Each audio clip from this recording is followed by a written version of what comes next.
ओम नमो भगवते वासुदेवाय। नमस्कार दोस्तों, स्वागत है आप सभी का आपके अपने यूट्यूब चैनल खुशहाल जिंदगी में। आज हम कार्तिक महात्म के 32वें अध्याय को श्रवण करेंगे। ओम श्री गणेशाय नमः। जय श्रीमन नारायण। भगवान श्री कृष्ण ने कहा, हे प्रिय, यमराज की आज्ञा शिरोधार्य करते हुए प्रेतपति धनेश्वर को नरकों के समीप ले गया और उसे दिखाते हुए कहने लगा, हे धनेश्वर, महान भय देने वाले इन नरकों की ओर दृष्टि डालो। इनमें पापी सदैव दूतों द्वारा पकाए जाते हैं। यह देखो, यह तप्तवाचुक नामक नरक है, जिसमें देह जलने के कारण पापी विलाप कर रहे हैं। जो मनुष्य भोजन के समय भूखों को भोजन नहीं देता है, वह बार बार इस नरक में डाले जाते हैं। वह प्राणी जो गुरु, अग्नि, ब्राह्मण, गौ, वेद और राजा इनको लात मारता है, वह भयंकर नरक अतिशय पापों के करने पर मिलते हैं। आगे देखो, यह दूसरा नरक जिसका नाम अंध तामिश्र है। इन पापियों को सुई की भांति मुख वाले तमोत नामक कीड़े काट रहे हैं। इस नरक में दूसरों का दिल दुखाने वाले पापी गिराए जाते हैं। यह तीसरा नरक है जिसका नाम कृकेय है। इस नरक में पापियों को आरे से चीरा जाता है। यह नरक भी असीमत्र वन आदि भेदों से 6 प्रकार का होता है। इसमें स्त्री या पुत्रों के वियोग कराने वाले मनुष्यों को कड़ाही में पकाया जाता है। 2 प्रियजनों को दूर करने वाले मनुष्य भी असीमत्र नामक नरक में तलवार के धार से काटे जाते हैं और कुछ भेड़ियों के डर से भाग जाते हैं। यह अर्गल नामक चौथा नरक देखो, इसमें पापी विभिन्न प्रकार से चिल्लाते हुए इधर उधर भाग रहे हैं। यह नरक भी वध आदि भेदों से 6 प्रकार का है।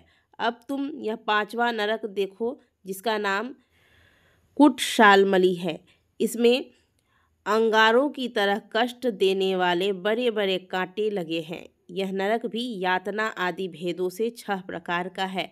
इस नरक में पर स्त्री गमन करने वाले पुरुष डाले जाते हैं। अब तुम यह 6ठा नरक देखो। उल्वन नामक नरक में सिर नीचे करके पापियों को लटकाया जाता है। जो लोग भक्ष्याभक्ष का विचार नहीं करते, दूसरों की निंदा और चुगली करते हैं, वे इस नरक में डाले जाते हैं। दुर्गंध भेद से यह नरक भी 6 प्रकार का है। यह 7वां नरक है जिसका नाम कुंभीपाक है। यह अत्यंत भयंकर है और यह भी 6 प्रकार का है। इसमें महापात की मनुष्यों को पकाया जाता है। इस नरक में सहस्त्रों वर्षों तक यातनाएं भोगनी पड़ती है। यही रौरव नामक नरक है। जो पाप इच्छा रहित किए जाते हैं वह सूखे, और पाप इच्छा पूर्वक किए जाते हैं वह पाप आर्द्र कहलाते हैं। इस प्रकार शुष्क और आर्द्र भेदों से यह पाप 2 प्रकार के होते हैं। इसके अलावा और भी अलग अलग 84 प्रकार के पाप हैं। अपक्रीन, पाड़ाकतेय, मलिनीकरण, जाति भ्रंश कर्ण, उपाय, अतिपाप, महापाप, यह 7 प्रकार के पातक हैं।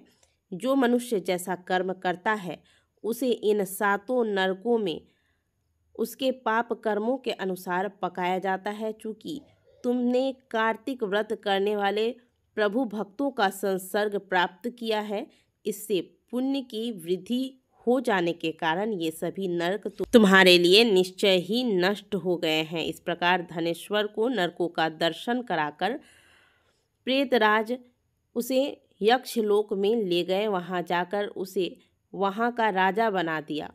वहीं कुबेर का अनुचर धनक्षय के नाम से प्रसिद्ध हुआ। बाद में महर्षि विश्वामित्र ने उसके नाम पर तीर्थ बनाया था। कार्तिक मास का व्रत महाफल देने वाला है। इसके समतुल्य अन्य कोई दूसरा पुण्य कर्म नहीं है। जो भी मनुष्य इस व्रत को करता है तथा व्रत करने वाले का दर्शन करता है, उसे मोक्ष की प्राप्ति होती है। इस प्रकार से कार्तिक महात्मा का 32वां अध्याय यहाँ समाप्त हुआ। अब यहीं हम कार्तिक महात्म के 33वें अध्याय को श्रवण करेंगे, जो कि कार्तिक महात्म का अंतिम अध्याय होगा। सूत जी ने कहा, इस प्रकार अपनी अत्यंत प्रिय सत्यभामा को यह कथा सुनाकर भगवान श्री कृष्ण संध्योपासना करने के लिए माता के घर में गए। यह कार्तिक मास का व्रत भगवान विष्णु को अति प्रिय है तथा भक्ति प्रदान करने वाला है। रात्रि जागरण, प्रातःकाल का स्नान, तुलसी वट सींचन, उद्यापन और दीपदान, यह 5 कर्म भगवान विष्णु को प्रसन्न करने वाले हैं, इसलिए इसका पालन अवश्य करना चाहिए। ऋषि बोले, भगवान विष्णु को प्रिय अधिक की प्राप्ति कराने वाले, शरीर के प्रत्येक अंग को प्रसन्न करने वाले कार्तिक महात्म आपने हमें बताया। यह मोक्ष की कामना रखने वालों तथा भोग की इच्छा रखने वाले मनुष्यों को यह व्रत अवश्य ही करना चाहिए। इसके अतिरिक्त हम आपसे एक बात पूछना चाहते हैं कि यदि कार्तिक मास का व्रत करने वाला मनुष्य किसी संकट में फंस जाए या किसी वन में हो या व्रती किसी रोग में ग्रस्त हो जाए, तो उस मनुष्य को कार्तिक व्रत को किस प्रकार से करना चाहिए, क्योंकि कार्तिक व्रत भगवान विष्णु को अत्यंत प्रिय है और इसे करने से मुक्ति एवं भक्ति प्राप्त होती है, इसलिए इसे छोड़ना नहीं चाहिए। श्री सूत जी ने इसका उत्तर देते हुए कहा, यदि कार्तिक का व्रत करने वाला मनुष्य किसी संकट में फंस जाए तो वह हिम्मत करके भगवान शंकर या भगवान विष्णु के मंदिर जो भी पास में हो उसमें जाकर रात्रि जागरण करें। यदि व्रती घने वन में फंस जाए तो फिर पीपल के वृक्ष के नीचे या तुलसी के वन में जाकर जागरण करें। भगवान विष्णु की प्रतिमा के सामने बैठकर विष्णु जी का कीर्तन करें। ऐसा करने से सहस्त्रों गायों के दान के समान फल की प्राप्ति होती है। जो मनुष्य विष्णु जी के कीर्तन में बाजा बजाता है उसे वाजपेय यज्ञ के समान फल की प्राप्ति होती है। हरि कीर्तन में नृत्य करने वाले मनुष्यों को सभी तीर्थों के स्नान का फल प्राप्त होता है। किसी संकट के समय या रोगी हो जाने पर जल न मिल पाने की स्थिति में केवल भगवान विष्णु के नाम मात्र से मार्जन ही कर ले। यदि उद्यापन न कर सके तो व्रत की पूर्ति के लिए केवल ब्राह्मणों के प्रसन्न होने के कारण विष्णु जी प्रसन्न रहते हैं। यदि मनुष्य दीपदान करने में असमर्थ हो तो दूसरे के दीप की वायु आदि से भली भांति रक्षा करे। यदि तुलसी का पौधा समीप न हो तो वैष्णव ब्राह्मण की ही पूजा कर ले, क्योंकि भगवान विष्णु सदैव अपने भक्तों के समीप रहते हैं। इन सब के न होने पर कार्तिक का व्रत करने वाला मनुष्य ब्राह्मण, गौ, पीपल और वट वृक्ष की श्रद्धापूर्वक सेवा करे। सौनक आदि ऋषि बोले, आपने गौ तथा ब्राह्मणों के समान पीपल और वट वृक्षों को बताया है और सभी वृक्षों में पीपल तथा वट वृक्ष को भी श्रेष्ठ कहा है, इसका कारण बताइए। सूत जी बोले, पीपल भगवान विष्णु का और वट भगवान शिव का स्वरूप है। पलाश ब्रह्मा जी के अंश से उत्पन्न हुआ है। जो कार्तिक मास में इसके पत्तल में भोजन करता है वह भगवान विष्णु के लोक में जाता है। जो इन वृक्षों की पूजा, सेवा एवं दर्शन करते हैं उनके सभी पाप नष्ट हो जाते हैं। ऋषियों ने पूछा, हे प्रभु, हम लोगों के मन में एक शंका है कि ब्रह्मा, विष्णु और शंकर वृक्ष स्वरूप क्यों हुए? कृपया आप हमारी इस शंका का निवारण कीजिए। सूत जी बोले, प्राचीन कथा में भगवान शिव तथा माता पार्वती विहार कर रहे थे। उस समय उनके विहार में विघ्न उपस्थित करने के उद्देश्य से अग्निदेव ब्राह्मण का रूप धारण करके वहां पहुंचे। विहार के आनंद के वशीभूत हो जाने के कारण कुपित होकर माता पार्वती ने सभी देवताओं को शाप दे दिया। माता पार्वती ने कहा कि हे देवताओं, विषय सुख से कीट पतंगे तक अनभिज्ञ नहीं है। आप लोगों ने देवता होकर भी उसमें विघ्न उपस्थित किया है, इसलिए आप सभी वृक्ष बन जाओ। सूत जी बोले, इस प्रकार कुपित पार्वती जी के शाप के कारण समस्त देवता वृक्ष बन गए। यही कारण है कि भगवान विष्णु पीपल और शिव जी वट वृक्ष हो गए। इसलिए भगवान विष्णु का शनिदेव के साथ योग होने के कारण केवल शनिवार को ही पीपल को छूना चाहिए, अन्य किसी दिन नहीं छूना चाहिए। इस प्रकार से कार्तिक महात्म का यह 33वां अध्याय पूर्ण हुआ। ऋषियों ने पूछा, हे सूत जी, पीपल के वृक्ष की शनिवार के अलावा सप्ताह के शेष दिनों में पूजा क्यों नहीं की जाती है? सूत जी बोले, हे ऋषियों, समुद्र मंथन करने से देवताओं को जो रत्न प्राप्त हुआ था उसमें से देवताओं ने लक्ष्मी और कौस्तुभ मणि भगवान विष्णु को समर्पित कर दी थी। जब भगवान विष्णु लक्ष्मी जी से विवाह करने के लिए तैयार हुए तो लक्ष्मी जी बोली, हे प्रभु, जब तक मेरी बड़ी बहन का विवाह नहीं हो जाता तब तक मैं छोटी बहन आपसे किस प्रकार विवाह कर सकती हूँ, इसलिए आप पहले मेरी बड़ी बहन का विवाह करा दें, इसके बाद आप मुझसे विवाह कीजिए। यही नियम है जो प्राचीन काल से चला आ रहा है। सूत जी ने कहा, लक्ष्मी जी के मुख से ऐसे वचन सुनकर भगवान विष्णु जी ने लक्ष्मी जी की बड़ी बहन का विवाह उद्दालक ऋषि के साथ संपन्न कर दिया। लक्ष्मी जी की बड़ी बहन अलक्ष्मी जी बड़ी कुरूप थी। उनका मुख बड़ा, दांत चमकीले और उनकी देह वृद्धा की भांति, नेत्र बड़े बड़े और बाल रूखे सूखे थे। भगवान विष्णु द्वारा आग्रह किए जाने पर ऋषि उद्दालक उससे विवाह करके उसे वेद मंत्रों की ध्वनि से गुंजाते हुए अपने आश्रम ले गए।